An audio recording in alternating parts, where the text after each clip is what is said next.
Shalom, shalom, shalom, Israel. It's your brother Ananias once again for A.O.I, the awakening of Israel. Before we get started, we got to give all honor, glory, and praise to the Most High God of Israel through the strength, guidance, and example and sacrifice of his son Christ, our Messiah, the one true power. As always, it's an honor, it's a privilege to come before you. And you know what today is, my people.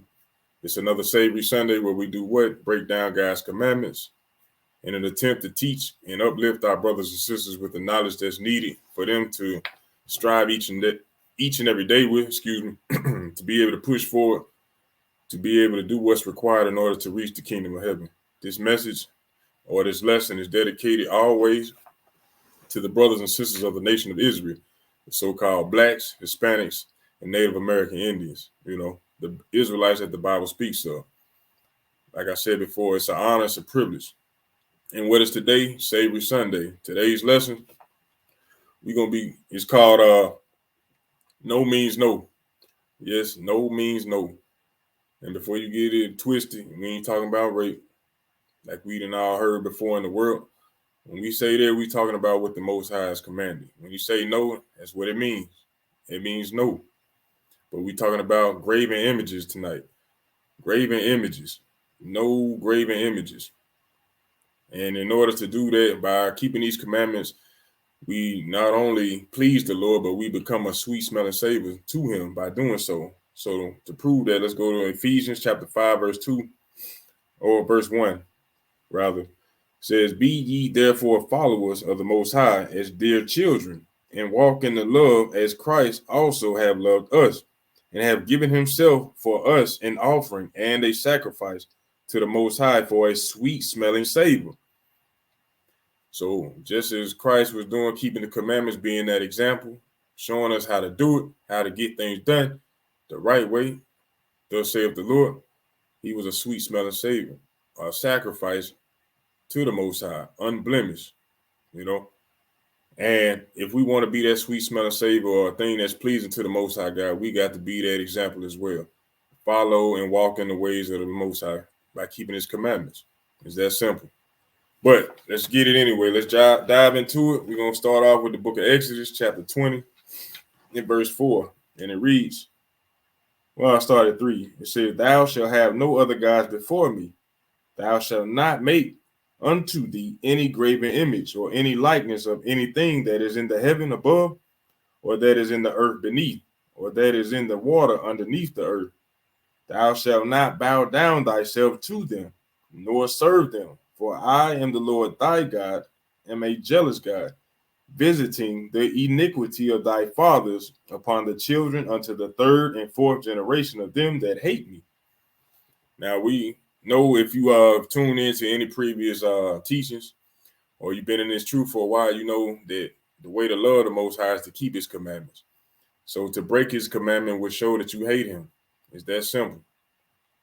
But the commandment that we bringing out tonight says that we should have no other gods before the Most High, and we should not make any graven images nor bow down to serve them. You know what I'm saying? For those who don't know, we're going to get the definition as to what a graven image is, because as always, we got to make it plain for the people. We got to make sure that everybody understands what's expected of them. We can't just assume anything. So we're going to get it. We on Merriam-Webster dictionary, getting the definition of a graven image. And it reads, an object or worship carved usually by wood or stone. See that?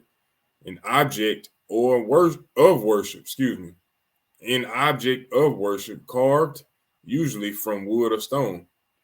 It don't always have to be carved. It can be sewn. It can be a picture, painted, drawn, photographed. An example of a graven image in a sentence. It says, in 3 weeks, Oklahoma officials could plot space in Heisman Park just to the east of Oklahoma Stadium to add Mayfield's graven image next to the statue of Billy Vessels, Steve Owens, Billy Sims, Jason White, and Sam Bradford.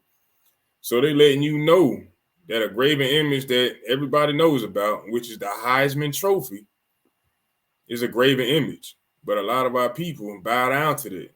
They worship that thing.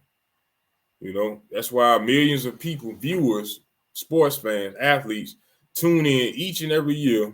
I was guilty myself, tuning in to watching who would actually receive the Heisman Trophy each year. See whose name would be etched in stone, so to speak. But a graven image, nonetheless, is something, an object or worship carved usually from wood or stone.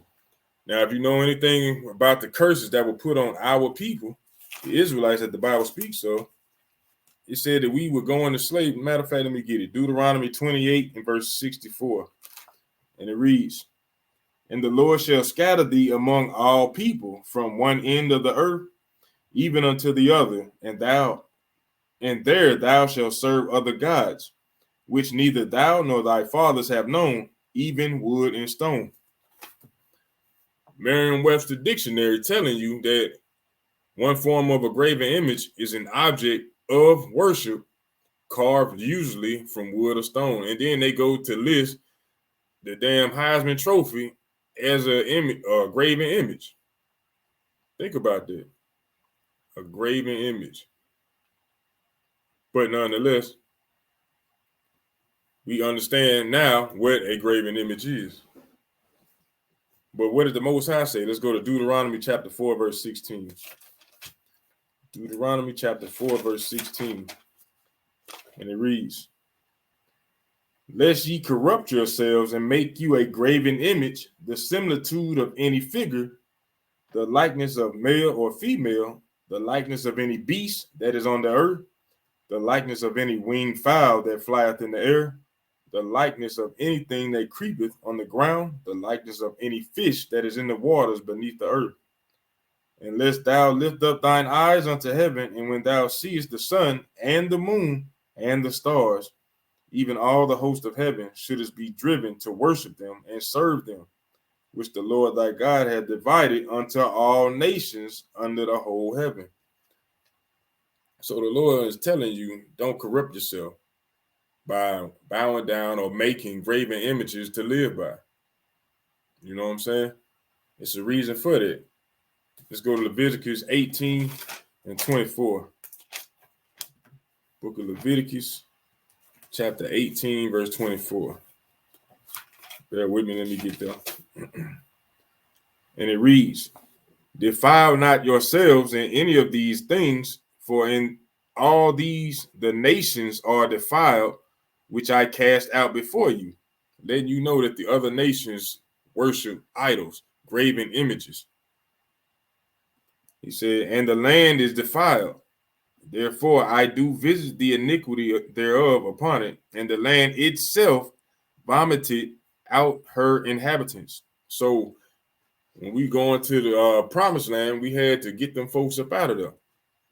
The land, yes, flowing with milk and honey, we had to get them up out of there. The land was vomiting the inhabitants up out of there.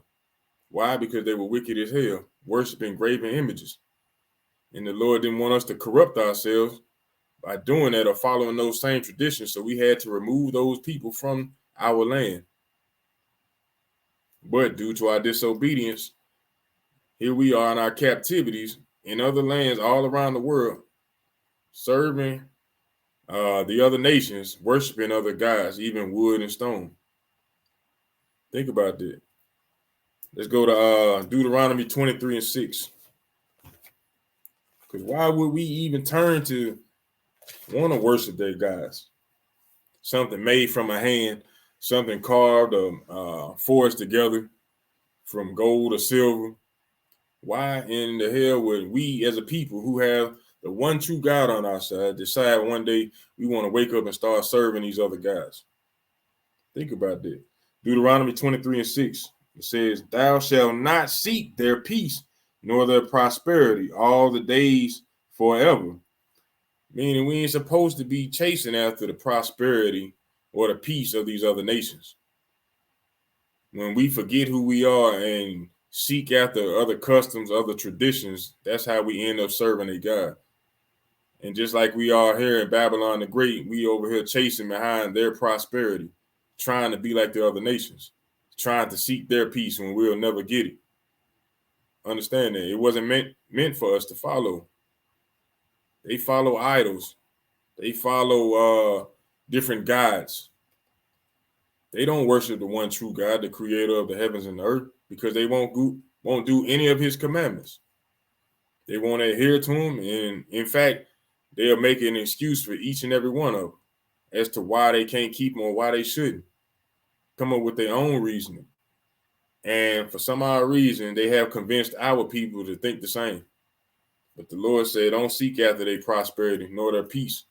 Don't be serving other guys and bowing down to them. You know, let's go to Psalms chapter 115, verse 4.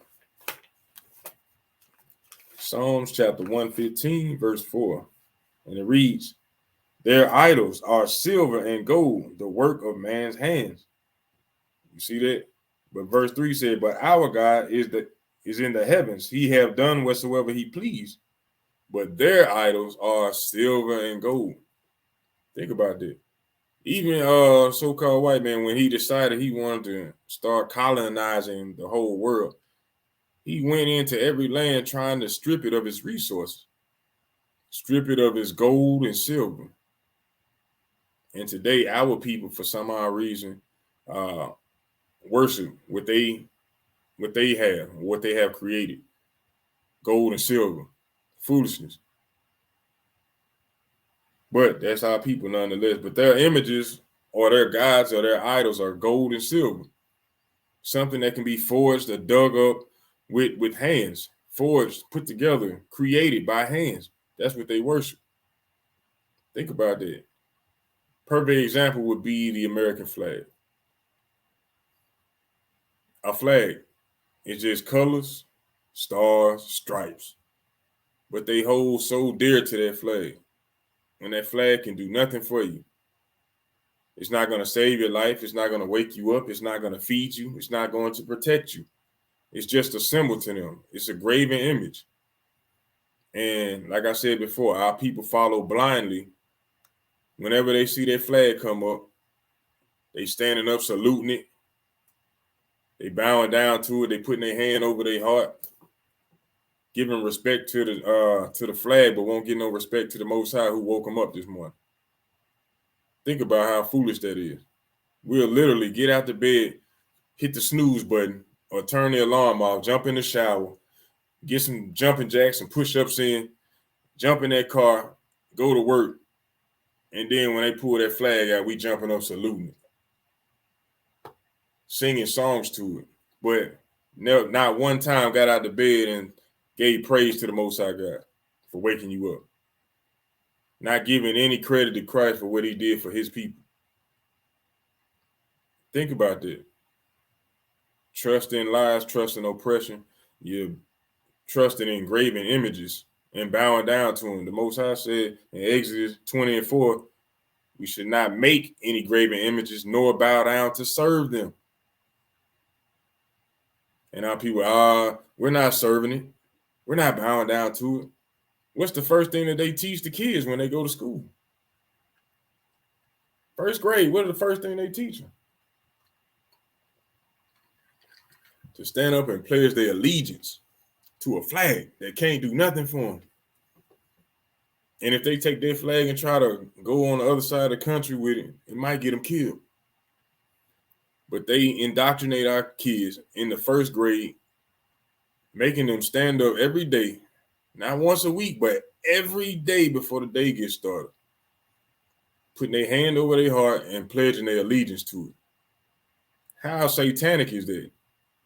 Growing up, none of us really thought of it on that level, but that's satanic as hell. You standing up, putting your hand over your heart, singing, or not even singing, but repeating a damn phrase that they put together to pledge an allegiance to a flag, a graven image. Think about that. Why would they go through the lengths that they go through to make our people pledge an allegiance to it, to brainwash you, to making you think that you're an American when you're not? You're an Israelite that the Bible speaks of, but they try so hard to condition our people with that fake, with that false sense of reality. Think about that. The Lord said he don't want us dealing with that because it's nothing but lies. You know, let's go to Habakkuk. 2:18. Habakkuk 2:18. Let me get there.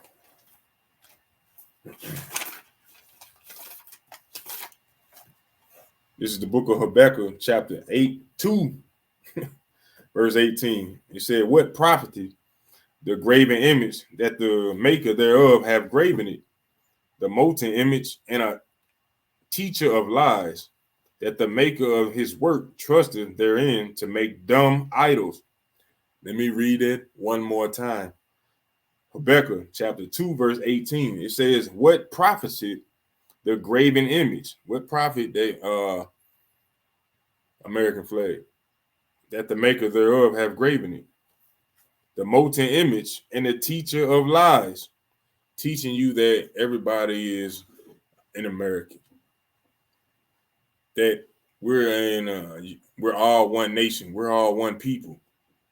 Everybody bleeds the same blood. Things of that nature. We're all one. That the maker of his work trusted therein to make dumb idols. Think about that. We made the damn cross. We wear that. We tattoo it. We hang it on our rearview mirrors in our cars. We have it hanging in our houses. It's on the top of these so-called churches. For what? We never quite consider or even think about the things that we do. Those are graven images made by hand.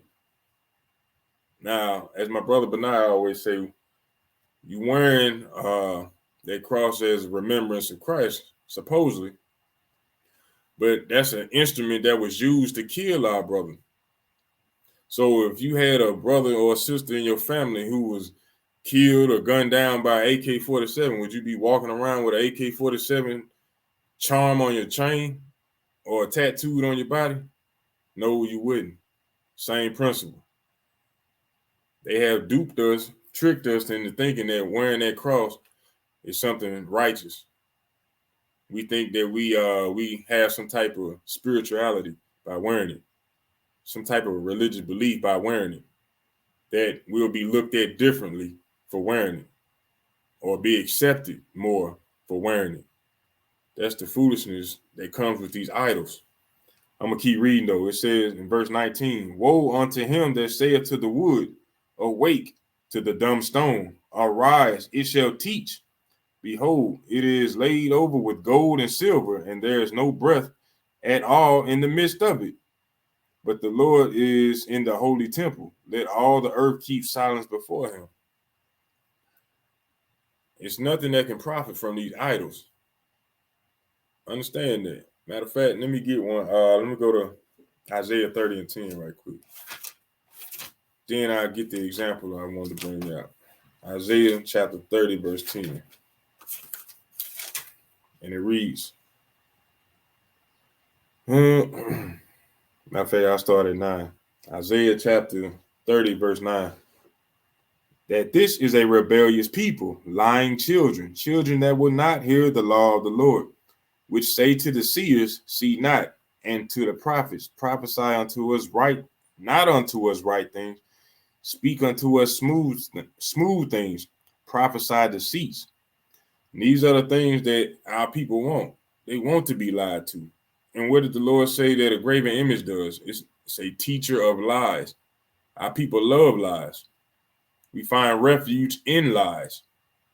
So we want to believe that because we put on that flag or we saluted that we're an Americans. Because we've been on the bottom so long getting our backs beat in, we don't want to be classified as so-called African Americans or blacks or singled out, which you shouldn't, but we doing it for the reason that we want to assimilate. We want to be equal. So we'll gladly accept wearing that flag or promoting or saluting that flag to say, hey, we're all one. We can all get money. We can all live prosperously over here in Babylon the Great. That's the foolishness that's instilled in our folks, in the Israelites. That's why I say this is, I'm going to read it again. Isaiah 30:9 says, this is a rebellious people, lying children that will not hear the law of the Lord. We don't want to hear the law. We want to hear lies, foolishness. Understand that. From there, let's go to 1 Corinthians 12:2. 1 Corinthians 12:2.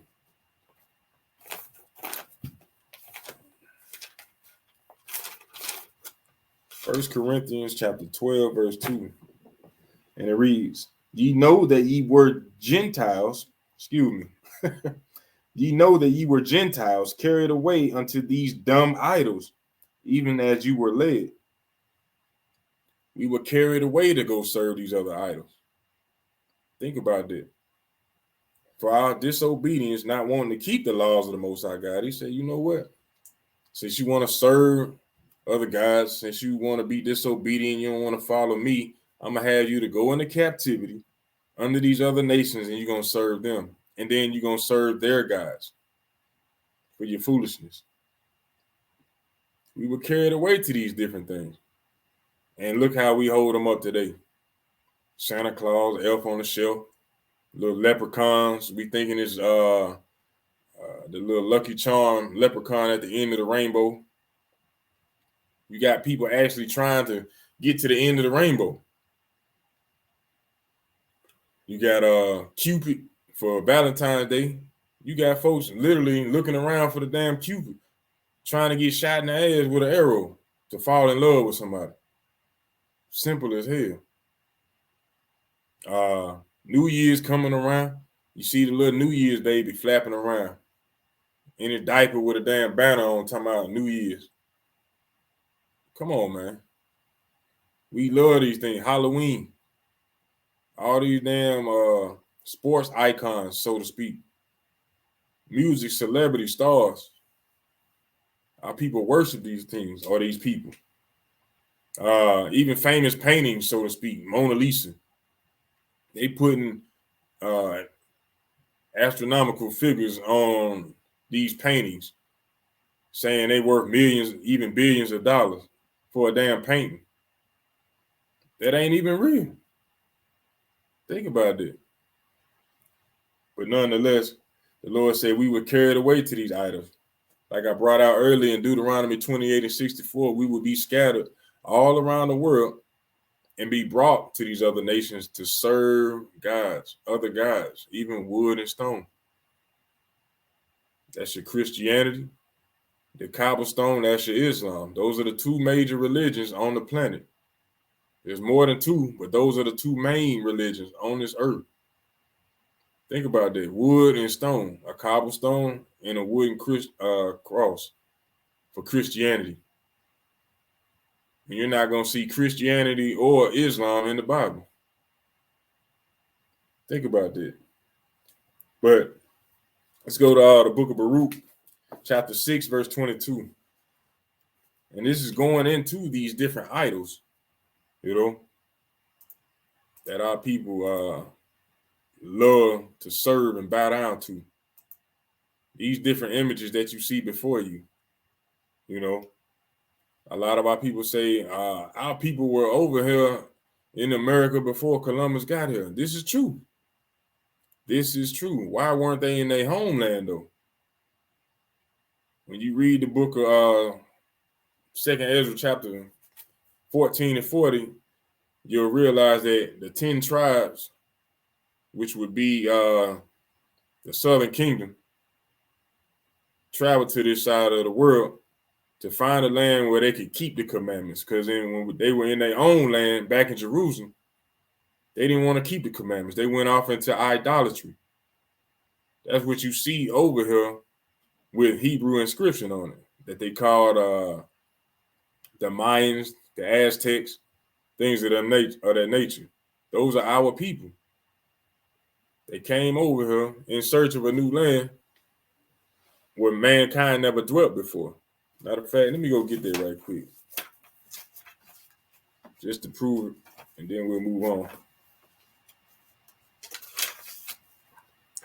This is the book of 2nd Ezra, chapter 13, verse 40, and it reads, Those are the 10 tribes which were carried away prisoners out of their own land in the time of Osea, the king, who Salmanasseh, the king of Assyria, led away captive, and he carried them over the waters, and so they came into another land. But they, meaning them 10 tribes, they took this counsel among themselves, that they would leave the multitude of the heathen and go forth into a further country where never mankind dwelt, that they might keep their statutes which they never kept in their own land. You see that? The Bible gives you the facts, the truth about everything. But we're talking about graven images nonetheless. And the reason why the southern kingdom, or the 10 tribes, went into or made it over here was because of idolatry. They were worshiping damn golden calves in Dan and in Manasseh. I mean, not in Manasseh. Yeah, that's it. Worshiping graven idols and images. These different idols that you see before you is what our people serve today. Now, it's kind of funny when I type in graven images and you see this image right here pop up. This is Caesar Borgia, which most of our people call Jesus, which is wrong. You ain't going to find that image nowhere in the scriptures. But nonetheless, like the definition gave out, an idol is an object carved of worship. An object that's carved for worship. Just like you see this little Buddha statue, the little elephants, the totem poles from the Aztecs, the cross, the Virgin Mary is supposed to be. You know, even these little Egyptian joints, statues, graven images. Look, this is supposed to be the calf that the Israelites erected when they were in the wilderness. The little Hindu guy. Even this little symbol right here that you see in the medical field on the side of the ambulance and the in the hospital, supposed to represent health. They bow down and they worship these idols. Think about that. But let's go to Baruch chapter 6, verse 22.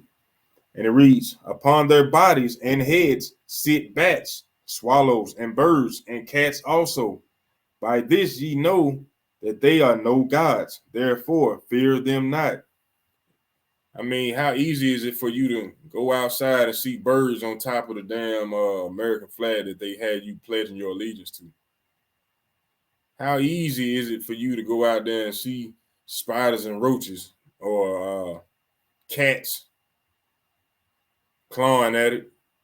You know, they can't say themselves. Know that it said, by this you may know that they are no gods, therefore fear them not. The image that they create with Caesar Borgia on the cross, everybody bowing down to it, praying to it. It can do you no good, no harm.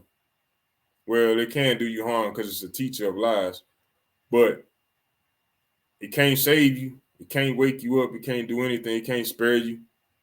None of that. I'm going to keep reading. Let me go to verse 34. Book of Baruch, chapter 6, verse 34. Whether it be evil that one doeth unto them or good, they are not able to recompense it.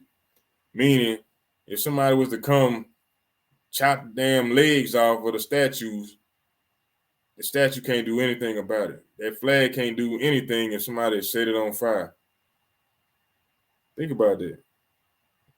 He said they can neither set up a king nor put him down. In like manner, they can neither give riches nor money. Though a man make a vow unto it and keep it not, they will not require it. They can save no man from death. That flag that our people are engulfed in, those the NFL shield, NBA logo, damn Jordan symbol that you're killing your brothers and sisters over, the money sign, that you worshiping, killing your brothers and sisters over, it can't deliver you. Understand that. He said they cannot restore a blind man to his sight, nor help any man in his distress. They can show no mercy to the widow, nor do good to the fatherless. Understand, all these different things come from these idols that these other nations serve. You know, I'm gonna go back to Deuteronomy 4:19 right quick, just to prove another point. Deuteronomy chapter 4, verse 19. Let me get there. Deuteronomy chapter 4, verse 19, and it reads, Unless thou lift up thine eyes unto heaven, and when thou seest the sun and the moon and the stars, even all the host of heaven, shouldest be driven to worship them and serve them, which the Lord thy God hath divided unto all nations under the whole heaven. So the Lord is telling you that he made the sun, the moon, and the stars for the other nations to worship. He just told you that. Read it yourself. Deuteronomy chapter 4, verse 19. The sun, moon, and the stars was made for the other nations to worship. Understand that. We were made to serve, fear, trust in, live after the Most High God of Israel, the creator of the heaven and the earth and everything therein. We were created to serve him. Understand that. Not to serve the other nations, not to serve their dumb idols, but to serve the Most High. Let's go to Joshua chapter 24. Book of Joshua chapter 24, verse 2 and 3. And it reads, And Joshua said unto all the people, Thus saith the Lord God of Israel, Your fathers dwelt on the other side of the flood in old time, even Terah, the father of Abraham, and the father of Nachor, and they served other gods. If you read anything in Genesis, you'll understand that Abraham's father did serve other gods. So the Lord had to separate Abraham from that foolishness. That's why he sent Abraham and his family and servants away from his father, away from the other side of his family, to the other side, to another land. Pay attention to that. Say, your fathers dwelt on the other side of the flood in old time, even Terah, and the father of Abraham and the father of Nachor, and they served other gods. And I took your father Abraham from the other side of the flood and led him throughout all the land of Canaan and multiplied his seed and gave him Isaac. You see that? So the Lord is letting you know that Abraham's father used to serve idols. Our forefathers that were on the other side of the flood served idols. They were all wicked, except for the lineage that Noah came through. But majority of our people wicked, serving other gods, you know. But let's go to Exodus chapter 32, verse 1. Exodus chapter 32, verse 1. Let me get there.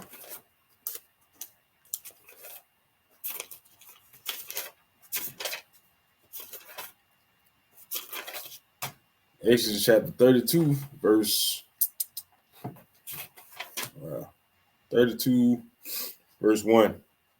Said, and when the people saw that Moses delayed to come down out of the mount, the people gathered themselves together under Aaron and said unto him, Up, make us gods, which shall go before us.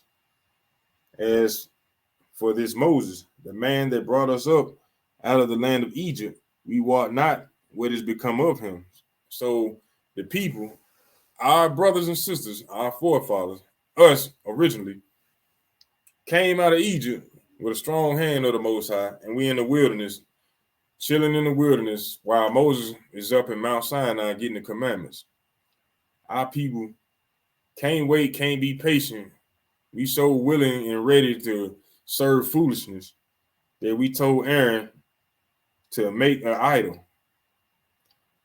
Verse 2, it said, and Aaron said unto them, break off the golden earrings which are in your ears, in the ears of your wives, of your sons, and of your daughters, and bring them unto me. You see that the brother didn't even try to keep the people from building it. He went right along with, hey, just give me your gold earrings. Verse 3, and all the people break off the golden earrings which were in their ears and brought them unto Aaron. And he received them at their hand and fashioned it with a graving tool.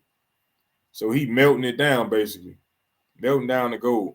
After he had made a molten calf, and they said, these be thy gods, O Israel, which brought thee up out of the land of Egypt. And when Aaron saw it, he built an altar before it, and Aaron made proclamation and said, tomorrow is a feast to the Lord. You see how foolish our people are? These are the things that we do. Not thinking. Foolishness. Moses was up there in the mountain for a little while, a couple of days. Why we didn't want to just chill? We ain't got to go to work no more. We chilling. Why we got to make a false god that we know we didn't worship while we were being freed from Egypt? We know damn well we didn't have no golden calf. We didn't have anything that we were worshiping except the one true God. Understand that, how foolish we are as a people. So they went to Aaron after Moses was up in Mount Sinai for a couple of days and said, make us a god. And him not even trying to stand up for the Lord, built it anyway. Built it and then say, this is our God that brought us out of Egypt. You just made it with your hands, bro. And then you turn around and say, tomorrow we're going to have a feast. Let me keep reading though. Verse 6, it says, and they rose up early on the morrow and offered burnt offerings and brought peace offerings. And the people sat down to eat and to drink and rose up to play. And the Lord said unto Moses, go, get thee down, for thy people, which thou broughtest out of the land of Egypt, have corrupted themselves. Now, what did the Lord tell us in Deuteronomy 4? He said, don't corrupt yourself. He already told them beforehand in Exodus 20. Don't have no other gods before me. Don't bow down to them. Don't serve them. What the hell they said? We're going to create something. We're going to say that this brought us out of Egypt. We're going to offer sin offerings to it, peace offerings to it, and we're going to feast. How simple. That's silly as hell. But that's our people for you. We don't want truth. We want lies. We want whatever our mind tells us rather than the truth. But even today, our people, they want to be famous. They want to be worshiped like that. You know? Let's go to Isaiah chapter 1, verse 4. Book of Isaiah chapter 1, verse 4. And it reads, a sinful nation, a people laden with iniquity, a seed of evildoers, children that are corrupters. They have forsaken the Lord. They have provoked the Holy One of Israel unto anger. They are all, say they are gone away backward. We're going away backward. We're a sinful nation. Just like he was telling, or the story we was reading in Exodus chapter 32, about how we couldn't be patient. We didn't want to wait on Moses. We didn't want to wait on the Lord. We want to do our own thing. A sinful nation. We already had 10 commandments just to govern us until we were able to make it to the promised land. But Moses wasn't even in, he was only in the mountain for a couple of days. And they built the altar, built a graven image, built an idol, built another god, and was out there bowing down, serving it, feasting unto it, partying. That's what we do today. Think about it. Foolishness. But from now, let's go to Jeremiah 16 and 12. We gotta do better, Israel. We got to do better, man. We can't keep going down the same path, doing the same foolishness. We got to do better. Jeremiah chapter 16, verse 12. Jeremiah 16 and 12. It says, and ye have done worse than your fathers, for behold, ye walk every one after the imagination of his evil heart, that they may not hearken unto me. Think about that. We did worse than our fathers today. You think our fathers was out worshiping some damn flag? You think our fathers was out there bowing down and serving and worshiping these other nations? Think about that. You think Abraham was out there trying to do that? What about Moses? You think he was bowing down trying to serve Pharaoh? What about Abraham, Isaac, Jacob? Think about that. You think they were out there worshiping cows, elephants, goats, chickens, fish, golden statues? Hell no. They had more sense than that. These were men of the Lord.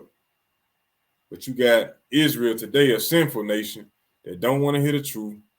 They want to believe in lies and constantly seek and tell lies on a daily basis. Think about that. Let's go to Isaiah 37:19. Isaiah chapter 37, verse 19. And it reads, and have cast their gods into the fire, for they were no gods, but the work of men's hands. Wood and stone, therefore they have destroyed them. Now, therefore, O Lord our God, save us from his hand, that all the kingdoms of the earth may know that thou art the Lord, even thou only. So once again, making reference that we got to cast away these graven images. I'm going to keep reading, though. Is that what I want? Let me see.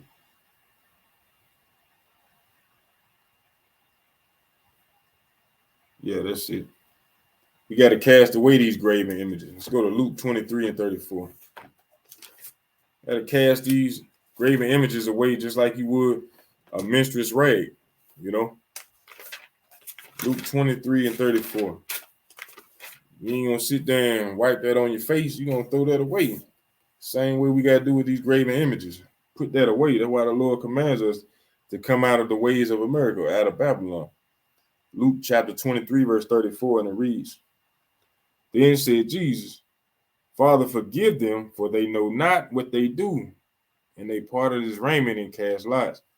So this is Christ asking the Father to forgive his people because they don't know what they're doing. And today that's more evident than ever. Even though we sin more and more wickedly than our forefathers do, today we don't even know who we are. You know, back then our brothers and sisters knew who they were and revolted against the Most High. We are those same people back on the earth today, but today, that's why Christ was saying forgive them because they don't know what they're doing. We don't even know who we are as a people today, for the most part. That's why we continue to go down the path of celebrating these wicked holidays, following and worshiping, pledging allegiance to their graven images, they false gods, their idols. That's why the Lord said, forgive them, Lord, because they don't understand. Forgive them, Father, because they don't understand. But if you're watching this video, hopefully you understand who you are. You so-called Negroes, African Americans, Hispanics, Latinos, Native American Indians. You are the Israelites that the Bible speaks of, God's chosen people. And you are commanded by the Most High God not to serve, nor make, nor bow down and serve any graven image or any idols or serve any other God. Understand that. So from there, let's go to Haggai chapter 1, verse 5. The book of Haggai chapter 1, verse 5. It says, now therefore, thus saith the Lord of hosts, consider your ways. Talking to the Israelite. Consider your ways.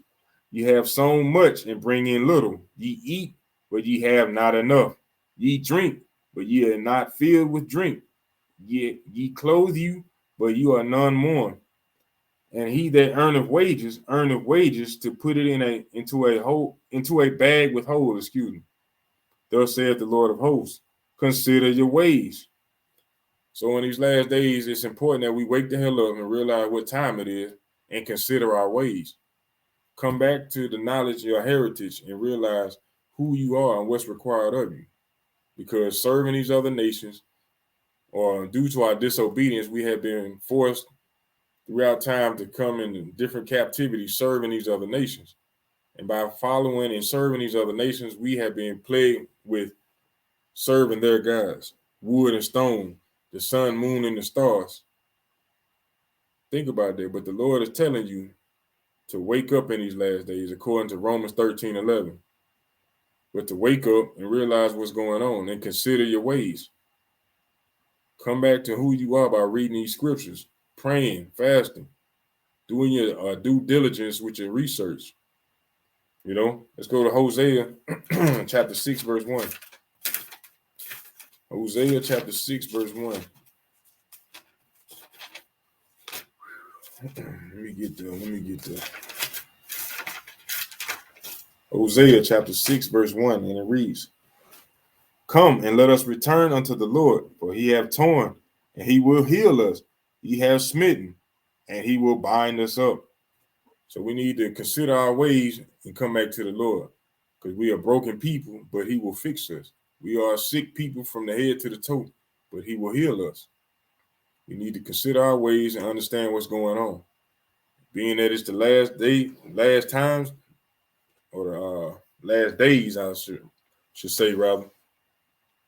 It's high time we wake up, put that hand to the plow, start doing more and more research, more and more reading, more and more praying, fasting, you know, putting that hand to the plow, putting that work in day and day out, understanding what's at stake, what's at hand.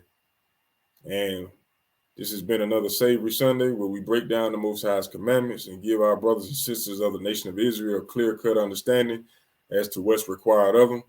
So as always, it's been a privilege, it's been an honor, and I hope that you were edified. I pray that you were edified. So if you learned something from this, share this content with your brothers and sisters, and get ready for the feast days as well. That's a commandment as well. You got to keep the feast days. But I'm Brother Ananias for A.O.I, and I say shalom to you. Much love and respect. I'm out.